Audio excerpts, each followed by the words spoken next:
It's as simple as putting your card in and taking it out, and thieves have all your personal information. Oklahoma health officials say look for insect repellent that contains 10 to 35% DEET, and if it has a little bit more,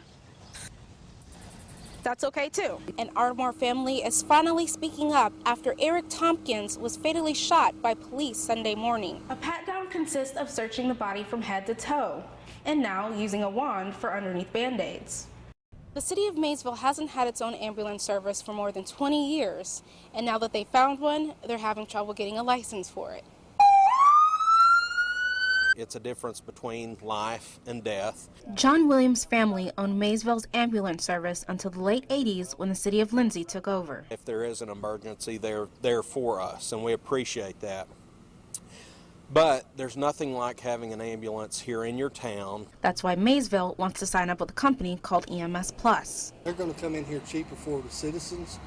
It's a better thing for my town. I don't have to wait 20 minutes on an ambulance. We're going to have an ambulance in town staffed 24 hours a day, 7 days a week, and we're going to try to bring that down to a 1 to 5 minute response time. EMS Plus was supposed to start on Monday, but surrounding cities haven't signed a mutual aid agreement to allow the service to operate. We've presented it to the towns yet. We haven't talked to one yet, and it's up to them to sign them. And there's some things that have to happen for us to be able to get that license, and that's where we're running into the snags with the surrounding communities. But Lindsay City Manager John Noblett says what Maysville wants would violate state law, and they're not signing off. Municipalities cannot enter into interlocal agreements with private corporations. In the meantime, residents in Maysville are left without any ambulance service. Town leaders plan to appeal to state regulators in hopes of getting a waiver to bypass the other towns.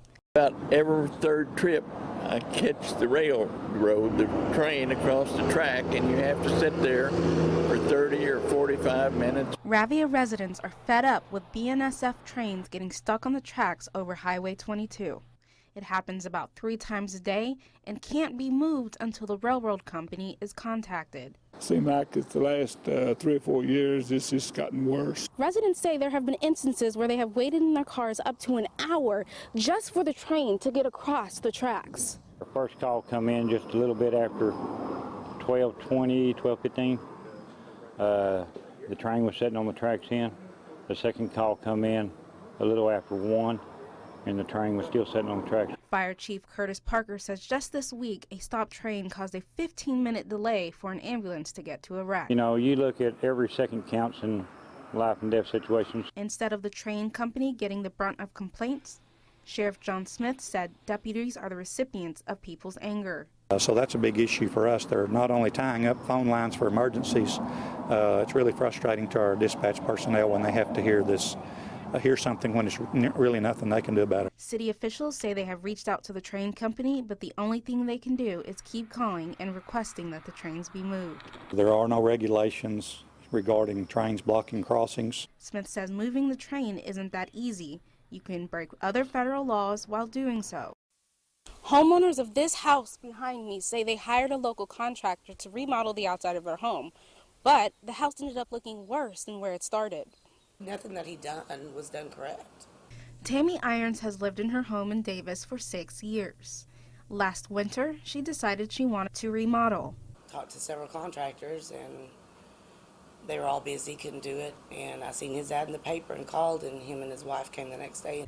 Triple G Roofing in Davis, owned by Jerry Bill G. Jr., seemed to be the answer to her problems. He gave me some references, but they were all on roofs, and they did look good. A contract was signed in February, and G would begin work in May. By June 8th, G was nowhere to be found, and Irons' house was 2/3 incomplete.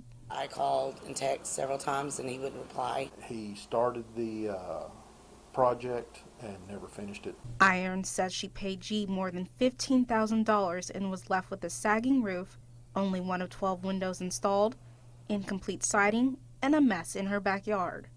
His wife told me I wasn't giving any of my money back. Davis police say G was arrested and charged last Monday. We're looking at embezzlement and home repair fraud. Irons says she's happy he's being held accountable for his actions, but her biggest concern now is the upcoming winter. On the windows, all we have is tar paper keeping the flies and stuff out, but it's not going to keep the cold out. The homeowners say right now they can't afford another contractor, but in the meantime, they'll have to fix some of these issues themselves. In Davis, Leah Johnson, News 12. I think that nobody should steal from God's house. It says to give back to God's house, not take away from. It apparently wasn't too hot nor too sacred for whoever destroyed this church's air conditioning unit. It happened sometime between Wednesday night and Sunday morning at the Enos House of Prayer off Lark and Shell Road. It was really hot in the church, and when we went outside, our air conditioning unit was gone. This is all that is left of this church's AC unit. Thieves made away with the copper that is found inside. Our biggest problem with the air conditioning unit being gone is it was in the area where our children learned. Pastor Doug Tyner said temperatures reached more than 90 degrees in the back room used for children's Sunday school, so they've had to cancel classes for the time being.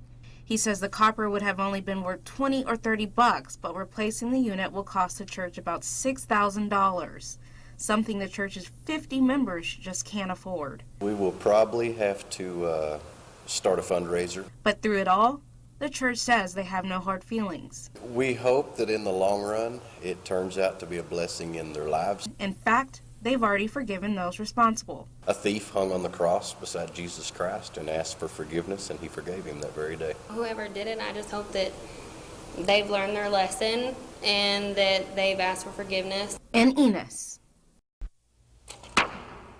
Ringling's Mitchell Ritter won the Archery in Schools Middle School World Championship last weekend. There's been a lot of national champions from Oklahoma, but for him to go and compete in the world championship and be a world champion, that's just kind of the pinnacle of everything that you shoot for. 14-year-old Ritter started archery in 4th grade.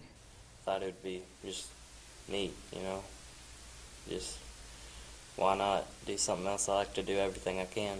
5 years later, he's now talking Olympics. I want to try to get into the Junior Olympics. Ritter holds several other state and national titles and says it took a lot to get where he is today. I practiced a lot. I'd go up here and shoot after school, and then after that I'd go home and shoot in the backyard till it turned dark. And with all he's achieved, some still don't think archery is a sport.